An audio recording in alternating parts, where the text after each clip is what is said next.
충청북도가 청주국제공항 비행 가능 횟수와 활주로 연장을 추진합니다. 공항을 함께 쓰는 공구는 부정적입니다. 친일 작곡가의 교가를 학생들이 직접 바꾸고 있습니다. 현대적 감각에 맞춘 다양한 시도가 이어지고 있습니다. 신차 구매 후 2년 사이 수리만 10번 받는 일이 일어났습니다. 교환 환불할 수 있는 법이 있지만 적용받기는 쉽지 않습니다. 철거 위기에 처했던 100년 역사의 한옥성당을 보존하기로 했습니다. 충청북도와 음성군 설득 끝에 교구가 마음을 돌렸습니다. 시청자 여러분 안녕하십니까? 계속해서 충북 지역 소식입니다. 충청북도가 청주국제공항에 비행기가 시간당 뜨고 내리는 횟수인 슬롯 확대를 추진하고 있습니다. 김영환 충북지사가 직접 나섰는데 이 공항을 함께 쓰고 있는 공구는 부정적인 입장인 것으로 확인됐습니다. 김대웅 기자입니다. 청주국제공항 활주로입니다. 공항과 공군부대 사이에 활주로 2개가 나란히 있습니다. 남쪽은 공군이 전용으로 쓰고 있고 북쪽 활주로는 민간과 군이 나눠 쓰고 있습니다. 공군 기지에 민간 공항을 지어 함께 쓰는 민군 겸용 공항이어서 벌어진 일입니다. 김영환 충북지사는 취임 이후 청주공항 규제를 풀어달라고 수차례 정부에 요청했는데 핵심은 슬롯 확대입니다. 슬롯은 1시간에 비행기가 뜨고 내리는 횟수인데 청주공항의 슬롯은 활주로 1개에 주중에는 6회, 주말에는 7회입니다. 활주로 1개당 평균 17.5회인 인천공항, 평균 20.5회인 김포공항과 비교하면 절반도 되지 않습니다. 김 지사는 이 슬롯을 10회로 늘려달라고 요구하고 있습니다. 17공군 사단을 방문해서 슬롯을 적어도 10개 정도를 확보해야 되겠다. 그렇게 지금 생각하고 있고, 그러나 장기적으로는 활주로를 하나 더 가져야 된다. 문제는 청주공항이 우리 군에게도 전략적으로 매우 중요한 곳이라는 겁니다. 최첨단 전투기인 F-35A 40대를 보유하고 있는데 북한의 도발 징후를 포착해 선제 타격하는 이른바 킬체인의 핵심 전력입니다. 국방부는 이 F-35A를 오는 2028년까지 추가로 20대 더 도입하기로 했는데 이럴 경우 민항 슬롯을 확대하는 게 아니라 오히려 위축을 걱정해야 하는 상황입니다. 이와 관련해 공군은 충청북도가 정식으로 슬롯 확대를 요청하면 적극적으로 협의하고 검토해 보겠다는 게 공식 입장인데 속내는 조금 다릅니다. 공군의 한 관계자는 최대 7회인 슬롯도 다 쓰지 못하는 상황인데 마치 공군이 반대해서 진행이 안 되는 것처럼 충청북도가 이슈몰이를 하고 있다고 불쾌감을 내비쳤습니다. 항공편이 확대돼 슬롯이 부족하면 당연히 논의하겠지만 지금도 절반인 평균 3회만 쓰고 있어 부족하지 않다는 겁니다. 문제는 이것뿐이 아닙니다. 충청북도는 슬롯 확대 이외에도 활주로 연장과 화물터미널, 여객터미널 신축 등을 요구하고 있는데 여기에 대한 정부의 답변도 비슷합니다. 수요 증가를 모니터링해 적절한 시기에 추진하겠다는 건데 활성화를 위해 먼저 시설 투자를 요구하는 충청북도와는 차이가 있습니다. 저희 도에서는 그 시설이 먼저 확충이 돼야지만 이용객이 늘 거로 이렇게 생각하고 있는데 국토부에서는 수요를 충족한 다음에 시설을 확충해야 된다는 이런. 정부는 올해 3억 원을 들여 활주로 연장을 비롯해 청주공항의 시설 개선이 필요한지 용역을 벌일 예정입니다.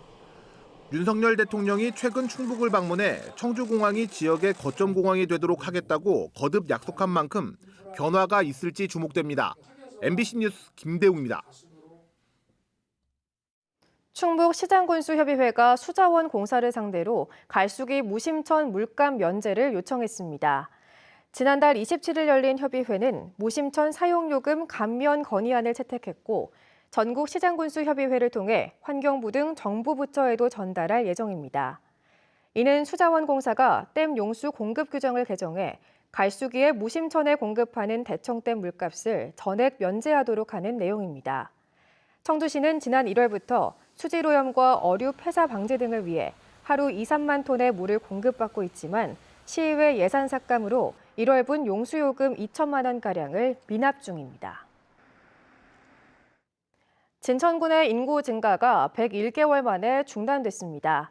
지난 1월 진천군의 인구는 8만 6,076명으로 지난해 말 8만 6,147명보다 71명 줄었습니다. 이로써 지난 2014년 8월을 시작으로 101개월 연속 증가했던 기록은 중단됐습니다. 진천구는 사망에 따른 자연 감소와 혁신도시의 공동주택 입주가 주춤한 것으로 보고 있습니다. 음성군이 공무원들을 홍보 모델로 위촉하고 군정 홍보에 나섭니다. 음성군은 부서와 연령을 고려해 22명의 공무원을 선발해 처음으로 직원을 홍보 모델로 위촉했습니다. 이들은 앞으로 1년 동안 음성 소식과 SNS, 유튜브 대내외 행사 등에서 끼와 열정을 발산하며 홍보 활동을 벌이게 됩니다. 교가라고 하면 군가나 행진곡처럼 딱딱한 이미지를 떠올리시는 분들이 여전히 많으실 텐데요. 요즘 교육 현장에서는 친일 잔재가 있거나 낡은 교가를 랩이나 가요 느낌처럼 현대적 감각으로 새롭게 바꾸려는 움직임이 일고 있습니다. 이채연 기자입니다.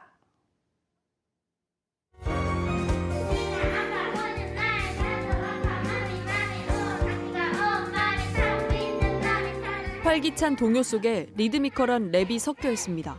이 노래 100여 년 역사를 자랑하는 음성의 한 초등학교 교가입니다. 원래는 행진곡풍에 무슨 산 전기를 받는다는 전형적인 옛 교가였는데 요즘 아이들 눈높이에 안 맞는다고 해서 지난해 교가를 새로 만들었습니다. 노랫말도 5학년 학생들이 직접 썼습니다. 그래서 제일 인기가 많았고 1위로 뽑혔던 노랫말이 랩이 들어간 노랫말이었고 꿈에서도 첫 막 소절이 막 들린다는 애들이 있을 정도로 많이 즐기고 미드 템포의 감각적인 가요식으로 변신한 곳도 있습니다. 쓰러져서 쓰라렸던 오늘 하루는 하나 더 배운 거야. 예술의 남다른 재주를 자랑하는 예술고 학생들이 옛 스타일의 교가를 그냥 두지 않았습니다. 음악과 무용과 미술과 학생들로 구성되어 있는데 서로에 대한 위로와 응원이 우리 학교의 노래에 담겨졌으면 좋겠다고. 일제강점기부터 근현대사의 굴곡을 함께한 진천 옥동초도 2년 전 교가를 바꿨습니다. 무엇이든 할 수 있어요. 우리 함께 무엇이든. 친일 인명사전에 오른 김동진이 작곡해 60년 넘게 불린 교가를 1,400명 전교생이 새로 만들었습니다. 교육적인 책무라고 하죠. 바로잡고 또 아이들에게 제대로 된 역사의식을 가르쳐 주는 게 또 저희의 역할이니까. 충청북도 교육문화원이 시대에 동떨어지거나 친일 교가를 바꾸는 사업을 벌이고 있는데 지난 2년간 도내 20개 학교가 참여했습니다. 학교에서 자체적으로 현대적 감각에 맞게 작사하면 작곡가를 섭외해 음원 제작도 해주고 홍보 영상 제작비 100만 원도 지원해줍니다. 멸공, 반공, 심지어는 어떤 여성을 좀 비하하는 듯한 가사들이 현재 있는 학교들도 있습니다. 변화함을 학교에서 요구로. 충북교육청 전수조사 결과 지난해 기준 도내 학교 480곳 가운데 교가, 교목, 공적비 등 일제 잔재가 아직 남아있는 곳은 16곳입니다. MBC 뉴스 이채연입니다. 충북 최초로 설치된 모듈러 교실이 완공돼 학생들을 맞습니다. 청주교육지원청은 청주 내곡초등학교에 마련한 조립식 모듈러 교실에서 5, 6학년 학생들이 새학기 수업을 시작한다고 밝혔습니다. 과밀학급 해소를 위해 설치한 모듈러 교실은 27개 교실과 2곳의 교사 연구실을 비롯해 화재 자동 진화 설비와 비상방송 시설 등을 갖췄습니다. 충청북도가 개학을 맞아 학교 주변의 유해 환경 특별 단속에 나섭니다. 충청북도는 오늘부터 오는 22일까지 학교 주변 음식점과 PC방, 유흥업소 등에서 허가 없이 식품을 판매하거나 청소년 출입 불가 시간 위반 행위 등이 있는지 살필 계획입니다. 위법 행위를 적발할 경우 형사 입건하고 행정 처분을 내릴 방침입니다. 동서양 건축 문화를 모두 간직한 독특한 형태의 한옥성당이 철거 위기에 처했다는 소식을 전해드렸었는데요. 교구의 결단으로 보존하기로 결정됐습니다. 남은 건 도 등록문화재 지정입니다. 이지연 기자가 보도합니다. 1923년 일제강점기에 세워진 음성 한옥성당. 전형 한옥 지붕에 내부는 스테인드 글라스, 유럽의 건축 양식이 눈에 띕니다. 독특한 조화 그 자체로 보존 가치가 높습니다. 충북에선 진천 성공회 성당에 이어 두 번째로 초기 충북 선교의 상징적 존재이기도 합니다. 나아가 당시 계몽과 항일운동의 구심점이기도 했던 공간입니다. 소이면 중동리라든지 충주 대수원면에 만세운동이 있었을 때 신도분들이 이 만세운동의 주축의 역할을 했던 기록들이 보이고 있습니다. 올해가 꼭 건축 100년, 철거가 결정됐던 이 한옥 성당이 다시 그 자리에 남게 됐습니다. 지난 2010년 예배당을 새로 지은 교구가 더는 쓸모가 없다며 철거 계획을 확정했지만 충청북도와 음성군의 적극적인 개입으로 철회하기로 했습니다. 음성 부군수 등이 두 차례에 걸쳐 교구 관계자를 만나 충청북도 등록문화재 지정을 추진해 보존하겠다고 나선 겁니다. 일부 신도가 아직 반대하고 있지만 문화재적 가치에 교구도 마음을 돌렸습니다. 이 건물에 대한 관심들이 많아지면서 이 건물을 좀 보존했으면 좋겠다라는 여론이 많았어요. 철거를 철회했기 때문에 저희는 이제 자연스럽게 도덕문화재 신청을 하는 절차를 밟고 있습니다. 예. 남은 건 절차뿐입니다. 성당에서 등록문화재 신청서를 제출하면 군에서 충청북도로 보내 문화재위원회에서 심의하게 됩니다.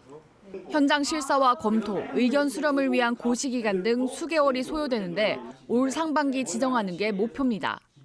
문화재와 관련된 보수, 정비에 대한 예산은 충청북도와 음성군에서 일정 비율 지원이 되고요. 등록문화재가 된다고 해서 저희가 강제적으로 사용을 못하게 할 수 있는 건 아니고요. 등록문화재로 지정되면 성당은 역사적 자료를 전시하는 작은 박물관으로 활용될 예정입니다. MBC 뉴스 이지연입니다. 출고 2년 동안 10차례나 수리를 반복한 차량을 구매했다면 얼마나 속이 상할까요? 이런 경우 교환이나 환불이 쉽도록 한국형 레몬법이 있는데 그림의 떡이라는 하소연이 많습니다. 정작 차량 결함을 호소하는 소비자들은 교환 환불 신청 방식이나 요건이 까다로워 도움받지 못하는 경우가 많다고 합니다. 김은초 기자입니다. 청주에 사는 박헌일 씨는 2년 전 5천여만 원을 주고 공식 대리점에서 팰리세이드 차량을 구입했습니다. 그런데 새 차를 받은 지 일주일도 안 돼 갑자기 계기판에 요소수 경고등이 들어왔습니다. 연비도 리터당 4km 정도로 뚝 떨어졌습니다. 수리를 맡겨도 금세 문제가 반복되면서 2년 동안 정비소에 드나든 것만 10여 차례. 차량 시스템을 초기화하고 엔진까지 교체할 정도였습니다. 거의 한두 달에 한 번씩 가서 수리를 했음에도 불구하고 개선이 안 되는 거예요. 해볼 대로 해봤으니까 더 이상은 해줄 게 없다라는 식으로 나오니까 답답한 거죠. 이건. 박 씨는 애초에 잘못 만든 차량이라며 교환이나 환불도 요구해봤지만 제조사는 운전 습관 탓이라고 맞서 또 몇 달을 참아야 했습니다. 차에 깊은 지식이 없는 박 씨는 제조사 말이 맞는지 따질 엄두도 못 냈습니다. 그 사이 주행거리가 기준치 2만 킬로미터를 넘어 교환 환불 대상에서 제외됐습니다. 새 차에서 같은 결함이 반복되면 교환이나 환불을 신청할 수 있는 한국형 레몬법이 5년 전 제정됐지만 결국 그림의 떡이었습니다. 내부 계약이 없으니 교환 환불은 안 되고 AS는 해주겠다라고 해서 이 법을 내가 몰랐기 때문에 알았으면 그 전에 했겠죠. 신청 방식과 요건도 까다롭지만 막상 신청해도 실제 교환 환불은 하늘의 별 따기입니다. 법이 도입된 지 5년 동안 교환 환불 판정을 받아낸 사례는 11건, 전체 신청 건수의 1%도 안 됩니다. 교환 환불이 쉽게 이루어지도록 하기 위해서 이 제도가 도입된 게 소비자들한테는 불리한 제도가 됐단 말이에요. 요건이라든가 절차라든가 이런 부분에 대해서 일반 소비자들이 자세히 알려지질 않고 있어요. 지적이 이어지자 국토부는 올해 조정 절차를 마련해 보상 수리 결정도 가능하도록 하는 등 제도를 보완할 계획이라고 밝혔습니다. MBC 뉴스 김우초입니다. 충북 청주FC가 프로 첫 경기에서 역사적인 첫 승을 거뒀습니다. 서울 목동운동장에서 서울 이랜드와 가진 K리그2 개막전에서 충북 청주FC는 파울리뇨와 문상윤, 조르지의 이딴골로 3대2로 승리했습니다. 충북 청주FC는 전반을 1대0으로 마친 뒤 잇따라 2골을 넣으며 3대0까지 앞서다 상대의 거센 추격에 3대2까지 쫓겼으나 남은 시간을 잘 지키며 데뷔전에서 첫 승을 기록했습니다. 1라운드지만 기분 좋게 1위를 기록 중인 충북 청주FC는 오는 4일 오후 1시 30분 청주 종합운동장에서 김천 상무와 첫 홈경기를 갖습니다.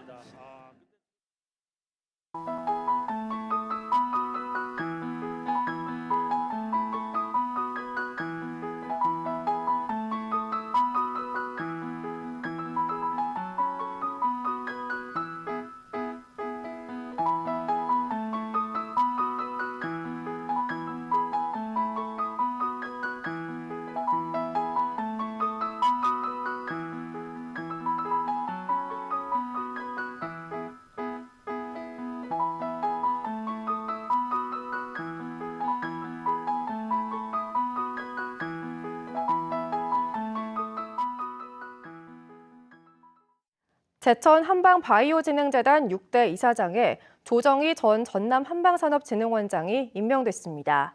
조정희 신임 이사장은 식품의약품안전처 공무원으로 33년 동안 재직했고 지난 2008년부터 전남 한방산업진흥원장과 한국한의학진흥원 본부장 등을 지냈습니다. 조 이사장은 오늘부터 본격 업무에 들어갑니다. 충북도립대학교의 신입생 등록률이 93.3%를 기록했습니다. 충북도립대가 2023학년도 신입생 등록을 마감한 결과 400명 정원 가운데 373명이 등록했습니다. 도립대 신입생 등록률은 2020학년도 99.3%, 2021학년도 95.9%, 2022학년도 91.5%였습니다. 영동군이 온실가스 감축을 위한 조례를 제정합니다. 영동군은 에너지 기본 조례안을 만들어 에너지 절약과 신재생 에너지 사용, 에너지 빈곤층 복지 사업 등을 위해 5년마다 에너지 계획을 수립하고 정책 관련 자문을 받을 수 있는 민관협력기구를 구성하기로 했습니다. 조례안은 오는 20일까지 주민 의견을 수렴한 뒤 군의회에 제출할 예정입니다. 친환경 농업인을 지원하는 친환경 농업 직접 지불금 신청이 오늘부터 다음 달 30일까지 이루어집니다. 친환경 농업 직불금은 인증 단계와 재배 품목 등에 따라 차등 지급되는데 지급 한도는 농가당 최대 5헥타르입니다. 논 재배의 경우 유기 인증은 1헥타르당 70만 원, 무농약 인증은 50만 원을 지급하고 과수의 경우 유기 140만 원, 무농약 120만 원을 각각 줍니다.